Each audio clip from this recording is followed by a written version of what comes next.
Peace, what's up? It's Nattyisisyah. I couldn't really come up with a good title for this yet, but I really wanted to talk about how we have this saying or this thing or this expectation or I don't know, just this whole concept that comes up whenever police kill black youth in the black community or so forth, where we say that, you know what, we don't want police from outside communities policing our youth, and it sparked in me and it said, you know what, well, we say that about the police, but what about the teachers? What about the doctors? What about the grocery store clerk? What about you? What about us, right? We can't expect that there's going to be some exclusion for police officers to police our youth, our streets, our cities, and so forth. But yet, the people who are closest to our children, the people who are closest to us, and play very key roles in our upbringing, in our education, in these institutions, and just community. Period. They don't necessarily have to be from the community. So I feel as though we can't have this double standard. Or if we do have this double standard, you can see how it goes wrong. You can see how it'll get taken advantage of. You can see how certain just certain principles that you're trying to uphold are just not going to be upheld, because if the teacher does not have to be a member of your community, why would the police not have to be? Why would the judge? Why would the lawyer? Why would these people who are convicting and condemning our children, who are murdering them, why would they not have to? Why would they have to be part of the community? It starts very small. It starts with you handing your child over to a complete stranger, someone who you don't know where she lives. You can't knock on her door. She does not know your child. She does not have a relationship outside of that classroom with your child. He does not have a relationship with your child outside of that convenience store, outside of that aisle in the grocery store. Of course your child is going to be looked at as a robber. This woman, she comes in from the suburbs somewhere to come and give counseling or so forth in your community, in the school or some institution or something. Of course you're going to look at your child as a rapist, or your daughter is just a super freak, over sexually active, savage that just needs to take all these birth control pills to control her sexuality or something. Of course they're going to look at them, hand out condoms, hand out abortion pills. So this whole idea that, the police need to be part of a community, but the teachers don't, the daycare worker don't, the person serving lunch to your child doesn't. No wonder that, your child could be given any old thing for lunch. She doesn't have to care about your child. She don't have to care, serve them anything. Serve them anything, okay? They don't have to see the effects of what they do to ensure that your child is growing to become a healthy, happy, productive, or responsible, or enlightened being, an enlightened individual. Serve them any goddamn thing, and however they come out, good. Because we want them dead anyways. We can't stand these. I'm just here for a paycheck. So that same standard that we have, where we say, we want the police to be members of our community, that means that your son, ultimately, that means you're raising your son to be the police. I'm sorry. I just let me flip it all the goddamn way. Ultimately, that means that you're raising your child to be a police. Ultimately, that means that you're raising your child to be a teacher at that local school system that you can't stand because you don't support the school system anyways. Ultimately, that means that you got to raise your child to be this doctor, this child care provider for a system that you hate. It's not going to happen. It's not going to happen. Let's be real. Let's be honest. It's not going to happen. So we need to stop coming up with these little stupid little ideas that we know we don't stand for. We know we don't really believe. We don't really respect. We don't want it, right? Because what you really want is the system to just end. You just want to do away with this. So these little band-aids and these little pick-me-ups that we are trying to, we thinking we're being smart. We're thinking that, some government official is going to listen to me and make all these police be police from my neighborhood. Where? Which one of you is going to be the police? Which one of you is going to take up the task of being the school teacher? You barely want to educate your own child.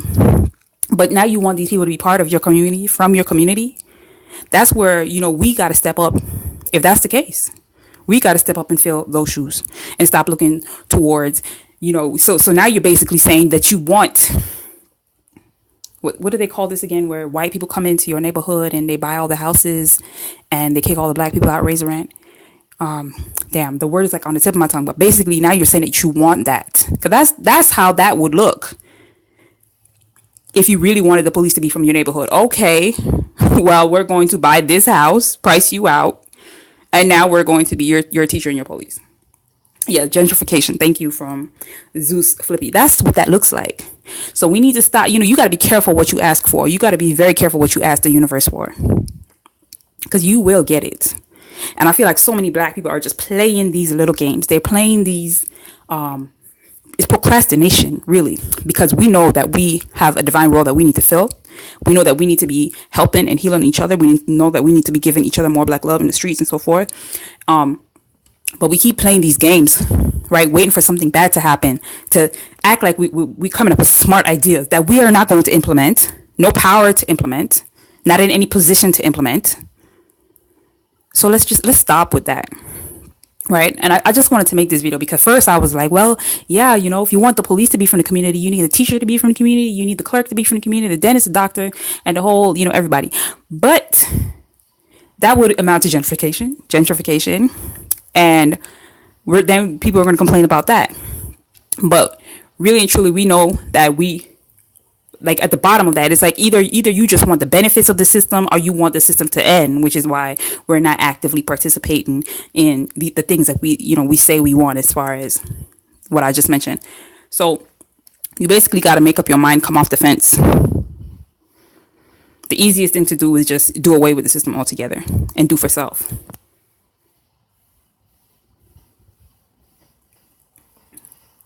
Okay, so Michael Rodwell wants to know, what are some concrete solutions for coming out of the system? And it's simple. Try to replace everything that you were using the system for. You got to come up with your own systems. You got to come up with your own ways and mechanisms of doing it. There's so much information online. Not only that, you have to network. You have to build with other people who provide a lot of these things that you need, a lot of these services. We know enough. We each are talented and gifted in our respective fields and interests, right? But we have to be open to receiving that help from each other and open to giving that help and that assistance to each other. I feel as though you can look and see, how you can help somebody else with maybe a skill or a talent that you have, and how they can, return the favor.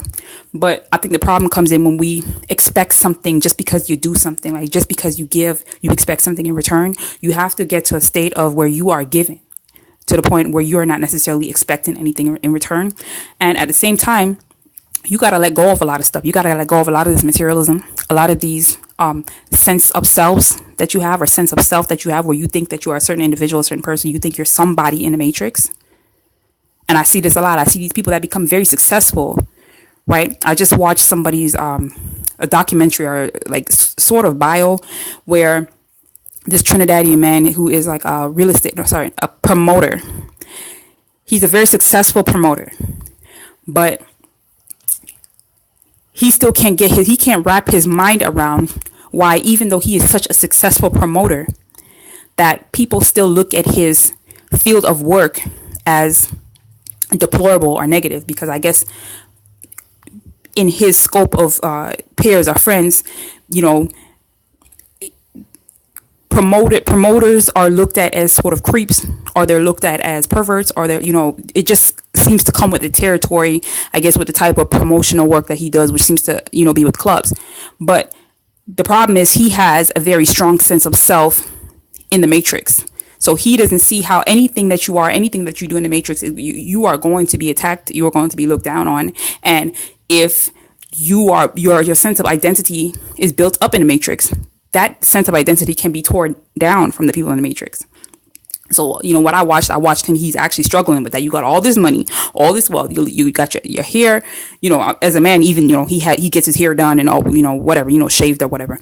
He basically got it all together, but his self-esteem is in turmoil because he got his, it's all connected to what outside individuals, how they think of him. And I feel like a lot of our people are still, trying to live up to what people outside think of them. But so you got to get to a point where you don't need any of that. You don't need validation. You don't need their materialism, their capitalism. You don't need any of that. Right. And that's one step out the matrix. The other step, I mean, really, I feel as though people they really need to take some time out and work on themselves. You need to look at each and every little thing in your life and be like, what does this mean to me? Why do I need it? Why am I attached to it? Why am I attached? What have I been taught that this thing is supposed to mean in my life? How is it supposed to represent who I think I am? And right, you really got to sit down and meditate. You really got to sit down and go through all this. If you cannot do that, you will just continue to be basically, you're operating in your conscious mind based on subconscious programming that you've received without knowing what the subconscious programming is. So you kind of got to tap into your subconsciousness a little bit. And I don't want to make this whole video to go into all of that right now, but getting out of the matrix is not as hard as you think, but you basically just got to stop believing in it. You got to stop believing, turn the television off. Let's start there. Right? So without getting too far off topic, I just wanted to say that, we have to come off the fence about these ideas and these concepts that we put out and we think they're helping, but they're not really helping because we're not really willing to even do the work. Or if you think it through, it really equates to something that you don't want either, such as gentrification, or it equates to you giving into the system, such as if you want the police to be from your community, you're probably going to have to raise your children to be this, that, and the other. And we see even with your boy, what was his name? Junior. Felice Guns, I think his name is, who got killed. Was he not trying to be either a security guard or police? So, these concepts, they're not really beneficial for us in that sense. We got to start doing for our own. We got to stop depending on the system. Just pretend, if you have to pretend for now, just pretend they do not exist. Pretend none of that shit outside. As far as the matrix goes, as far as all these infrastructures, you gotta live your life daily. What if that just all failed right now? Get past that fear, get past that panic, get past that dependent state, and operate out of that you that is really under there, right? But for a lot of you, you're gonna have to go through a lot of your blockages, because it's, and it's going to be a lot of challenges that are going to come with that, because a lot of you have become so attached to the matrix and so attached to the system that a lot of negative energy can come out of really trying to become a more independent individual outside of the matrix. So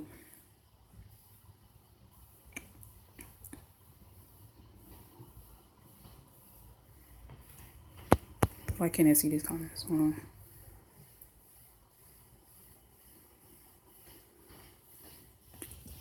So yeah, and you have to be able to. You're going to go through a lot of trauma. You're going to, in some cases, a lot of you are going to be reliving the trauma that has you addicted, connected, hooked, dependent, and supporting this system. And I feel like a lot of us don't want to go through that trauma, because we were put through a lot of trauma in order to be where we're at today, as far as dependent on the system goes, as far as thinking I am this person in the matrix, I have this job, this is my status in this matrix, in this community, this is who they say I am, this is who I am. I am better than my brother because I have this job, I have this much money. I am better than my sister because I have this hair, I have these nails, I have this car, I have this house. That's trauma. You got your ass whooped into reading that Bible. You got whooped into, submission to the system in many cases. And a lot of us don't want to go back and relive that trauma. We want to think that we made it, that we're somebody and we're something. And when you get to being that somebody and that someone that you were told that you were to become, or that you should become, you wonder why don't they like me? Why am I not being respected and revered for the successful man and successful woman that I am? I'm not a rapist. I'm not a murderer. I'm not a child abuser. Why don't you love me? Why do they hate me? Because the Matrix was not set up to respect you at all.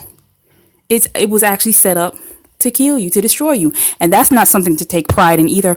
Oh, I made it despite all their attacks against me. And, I as a black person, I fought twice as hard to get where I am. Respect me for that. No, you're not going to get respect for that either. But I just wanted to make this video really short and about the main topic, which was, not having that double standard, and how you got to really be careful what you are asking for from the universe, because you will get it, or, you will contribute towards it. And that's the end of my video. Peace.